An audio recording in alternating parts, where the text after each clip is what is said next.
Hello guys! Nanay ka ba na katulad ko na gustong ma-hands-on yung pag-aalaga sa mga anak at the same time ay kumita ng sariling pera para matulungan ang asawa para ma-provide yung mga needs tsaka yung mga wants ng mga bata?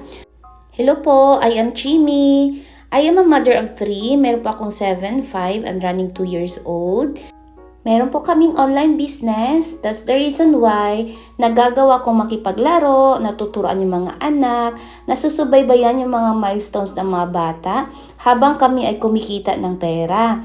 And ang kagandahan niyan, kasama ko yung asawa ko sa online business na ginagawa namin.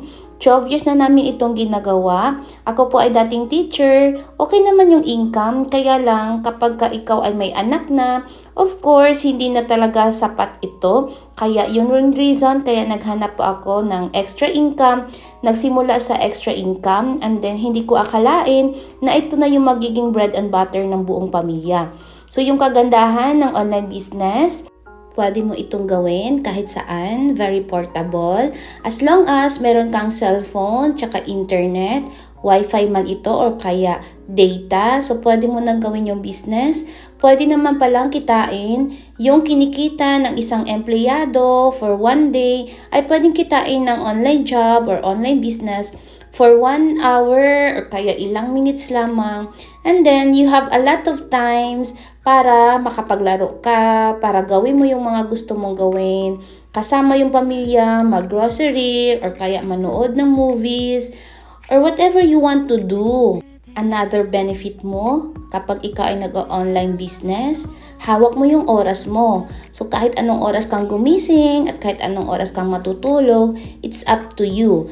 And then kapag meron po mga okasyon at meron po mga school activities yung mga bata, so walang pagpipigil sa'yo kasi wala kang trabaho because you own your own time. Minsan lang silang maging bata, kaya hanggat maaari ay nasusubaybayan natin yung paglaki nila at kasama nila tayo sa mga moments na hindi nila makakalimutan. Ang bilis pa naman ng panahon. Isang araw, pinapanganak mo pa lamang sila. Maya-maya, 1 taon na sila. Maya-maya niyan, nasa school na sila.